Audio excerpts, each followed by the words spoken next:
Hello, কখন আসবে? মা আজকে আমি যেতে পারবো না। আজকেও আসবে না। আজের বৌমার আসার কথা, ফোন করে দেখি কখন আসবে। হ্যালো বৌমা, বলছি কখন আসবে? মা আজও মনে হয় যাওয়া হবে না। ও, আসবে না? আচ্ছা ঠিক আছে, রাখো। জ্বালালো, আমাকে সব বাসন মাজতে হবে। আজকে যদি বৌমা বাড়ি না আসে, আমি এমন গেম খেলবো না, বৌমা দৌড়ে আমার সামনে চলে আসবে। হ্যালো বৌমা, তুমি কখন আসছো? আজকেও মনে হয় যেতে পারবো না। শোনো, তোমাকে আসতে হবে না। আমি আমার ছেলের জন্য একটা অন্য ভালো পাত্রী পেয়েছি। তোমার জিনিসপত্রগুলো আমি আজই সব প্যাকিং করে তোমাদের বাড়ি পাঠিয়ে দেবো, আর আজকেই আমি আমার ছেলের সঙ্গে ওই পাত্রী দিয়ে দেবো।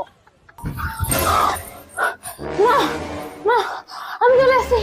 আপনি আমার এত বড় সর্বনাশ করতে পারছেন? এসে গেছো? তা যাও, 3 দিনের বাসন আমি একটাও মাজিনি, সব ধুবি করে রাখা আছে, গিয়ে মাজকে যাও।